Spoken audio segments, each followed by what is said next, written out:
নমস্কার বন্ধুরা, happy with Gopa kitchen কুকিংয়ে জানাই তোমাদের সকলকে স্বাগতম। আজকে আমি তোমাদের সাথে শেয়ার করব আলু কুমড়ো দিয়ে একটা দারুণ টেস্টি রেসিপি, যা ভাত, রুটি, পরোটার সাথে দারুণ লাগে।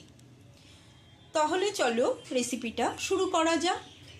রেসিপিটা বানানোর জন্য এখানে আমি 500 গ্রাম মতো কুমড়ো একটু বড় সাইজ করে কেটে নিয়েছি, ডুমো ডুমো করে কেটে নিয়েছি, ডুম করে 3-4টে আলু, আর নিয়েছি বড় সাইজের 2টো পেঁয়াজ কুচি, 4 কোয়া রসুন, 3টে কাঁচা লঙ্কা, ঝালটা নিজেদের পছন্দ বুঝে দেবে, আর 2 চামচ জিরের গুঁড়ো। ফোড়নের জন্য নিয়েছি শুকনো লঙ্কা একটা, তেজপাতা, গোটা জিরে। একদম সিম্পল মশলা দিয়েই রেসিপিটা আমি বানিয়ে দেখাবো। আর হলুদ আর লবণ তো লাগছে, রেসিপিটা আমি সর্ষের তেলে করে দেখাবো। প্রথমে গ্যাসে একটা কড়াই বসিয়ে দিয়েছি, কড়াইয়ের মধ্যে দিয়ে দেব পরিমাণ মতো সর্ষের তেল। এখানে 5 চামচ মতো সর্ষের তেল আমি দিয়ে দেব একবারে। এখন তেলের মধ্যে দিয়ে দিচ্ছি সামান্য লবণ, দিয়ে দেব কেটে রাখা আলুগুলো। সবজিটা আমি একটু বড় বড় সাইজ করে কেটে নিয়েছি, তোমরা তোমাদের পছন্দ মতো সবজিগুলো কেটে নিতে পারো। আলুটা লাল করে ভেজে নেব। আলুগুলো সব লালচে করে ভাজা হয়ে গেছে, তুলে নিচ্ছি। এখন এই তেলের মধ্যে দিয়ে দেবো আমি কেটে নেওয়া কুমড়োগুলো। কুমড়োগুলো ভেজে তুলে নেব। দিয়ে দিচ্ছি সামান্য হলুদের গুঁড়ো, আর দেব লবণ। লবণ আর হলুদ দিয়ে কুমড়োটাকে ভেজে নেব। কুমড়োটা ভাজা হতে হতে আমি মিক্সার জারের মধ্যে পেঁয়াজ কুচিটা দিয়ে দিচ্ছি। কুচো করে নেওয়া পেঁয়াজ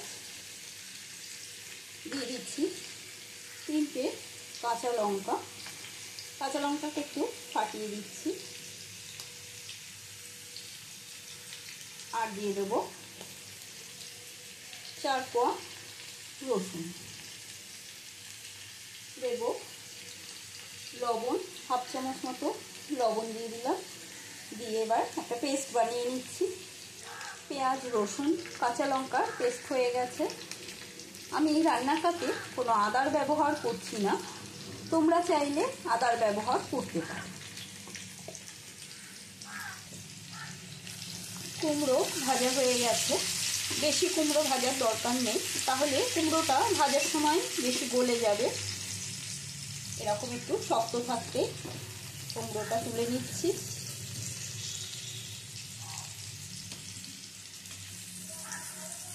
কুমড়োগুলো সব তুলে নিয়েছি। এবারে এই তেলের মধ্যে দিয়ে দিচ্ছি জিরে, তেজপাতা, শুকনো লঙ্কা ফোড়ন। আমি একবারেই তেল দিয়েছি, বেশি তেলের ব্যবহার আর করলাম না, অল্প তেলেই রান্নাটা করছি।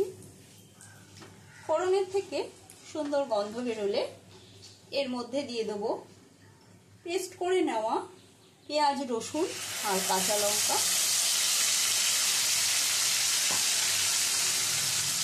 পেঁয়াজ, রসুন, কাঁচা লঙ্কার কাঁচা গন্ধটা চলে যাওয়া পর্যন্ত নেড়ে ছেড়ে নেব। তোমরা যারা আমার চ্যানেলে নতুন বন্ধু, এখনো চ্যানেলটা সাবস্ক্রাইব করে নাওনি, তাদের উদ্দেশ্যে বলছি চ্যানেলটা সাবস্ক্রাইব করে নাও, যাতে আমার রান্নার নিত্য নতুন নোটিফিকেশনগুলো তোমাদের কাছে খুব তাড়াতাড়ি পৌঁছে যায়। পেঁয়াজ, রসুন, কাঁচা লঙ্কা কাঁচা গন্ধটা চলে গেছে। এবারে আমি দিয়ে দিচ্ছি 1/2 চামচ কাশ্মীরি লঙ্কার গুঁড়ো, দিয়ে দিচ্ছি 1/2 চামচ হলুদ গুঁড়ো, 4 চামচে 2 চামচ মতো ধনে জিরে গুঁড়ো, দিয়ে দিচ্ছি স্বাদ অনুসারে লবণ, দেব মিক্সার ধোয়া জল। এবারে মশলাটা ভালো করে কষিয়ে নিতে হবে 3 থেকে 4 মিনিট ধরে। গ্যাসের স্টিমটা লো টু মিডিয়ামে রেখেছি। এই আলু আর মিষ্টি কুমড়োর রসাটা গরম ভাতে বা রুটি পরোটার সাথে খুব অপূর্ব লাগে। অতি অবশ্যই বাড়িতে এটা ট্রাই করতে পারো। গরমের দিনে এই রান্নাটা খুবই উপযোগী। আর কুমড়োতে ভিটামিন এ আছে। কুমড়ো খাওয়া আমাদের জন্য ভীষণই উপকার। কুমড়ো চোখ ভালো রাখে, চোখের পক্ষে কুমড়ো খুব ভালো। যারা কুমড়ো খেতে চায় না বা যেসব বাচ্চারা কুমড়ো খেতে চায় না তাদের যদি এরকমভাবে বানিয়ে দাও তারা খেয়ে নেবে কুমড়ো। মশলাটা কষানো হয়ে গেছে। এবারে এর মধ্যে প্রথমে দিয়ে দিচ্ছি ভেজে রাখা আলুগুলো। আলুটা যেহেতু একটু শক্ত সেই জন্য আলুটা একটু আগে দিয়ে কষিয়ে নিতে হবে। কষাতে কষাতে একটু জল দেব। জল দিয়ে আলুর সাথে মশলাটা আবারও কিছুক্ষণ কষিয়ে নেব। একটু ঢাকা বন্ধ করে আলুটাকে কষিয়ে নিতে হবে, কারণ কুমড়োটা যদি আগে দিয়ে ফেলি তাহলে কুমড়োটা গলে যাবে। সেই জন্য আলুটা আগে দিয়ে কষিয়ে একটু সেদ্ধ করে নিতে হবে, তারপরে কুমড়োটা দেব। ঢাকাটা তুলে নিচ্ছি।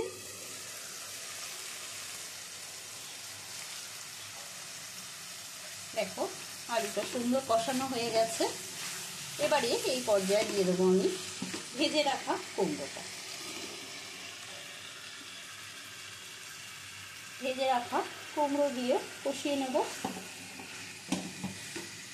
এরকম স্টিমটা কমিয়ে ভালো করে কষিয়ে নিতে হবে, তবেই রান্নাটা সুস্বাদু হবে।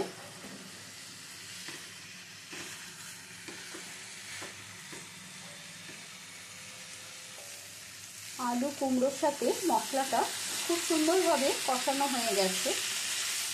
এরকম কষানোর সময় দেখবে খুব সুন্দর একটা গন্ধ বেরোচ্ছে। তখনই দিয়ে দিতে হবে জল। আমি যেহেতু এটা রসা টাইপের করব সেই জন্য এখানে আমি 2 কাপ মতো জল দিলাম। জল দিয়ে ভালো করে একটু নেড়ে চেড়ে নেব। খুন্তির গায়ে যে মশলাটা লেগে থাকে সেটাও বেশ নেড়ে চেড়ে নিয়ে এবারে ঢাকাটা বন্ধ করে দেব মিনিট 4-5 মতো। গ্যাসের স্টিমটা লোতে থাকবে। ঢাকাটা আবারও তুলে নিচ্ছি।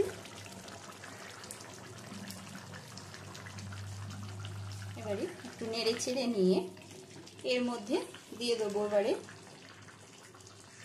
সামান্য চিনি। এটা অপশনাল, তোমরা চাইলে দিতে পারো, না দিলেও চলবে, তবে একটু দিলে ভালো লাগে খেতে, সেই জন্য আমি একটু চিনির ব্যবহার করি। দেখি আলুটাও সেদ্ধ হয়ে গেছে মোটামুটি। কুমড়োটাও প্রায় সেদ্ধ হয়ে এসেছে। আলু আর কুমড়োটা যখন সেদ্ধ হয়ে যাবে তারপরে দিয়ে দেব 1/2 চামচ গরম মশলার গুঁড়ো আর দিয়ে দিচ্ছি 1 চামচ ঘি। ঘিটা নিজেদের পরিমাণ বুঝে দেবে। ঘি আর গরম মশলা দিয়ে নেড়ে চেড়ে নিয়ে 2-1 মিনিটের মতো একটু স্ট্যান্ডিং টাইমে রেখে দিতে হবে। গ্যাসটা বন্ধ করে দিলাম। আজকের মতো দারুণ সুস্বাদু এই আলু কুমড়ো রসা কমপ্লিট। তোমরা এরকম যদি সোজা সোজা রান্না আরও কোনো রকমভাবে দেখতে চাও তবে আমার কমেন্ট বক্সে জানাবে যে তোমরা কি ধরনের রান্না আমার থেকে দেখতে চাও। আমি সেই সব রান্নাই তোমাদের সাথে শেয়ার করব। আজকের মতন এইটুকু। আবারও অন্য কোনো রেসিপি নিয়ে হাজির হব। সুস্থ থাকবে, ভালো থাকবে। ধন্যবাদ।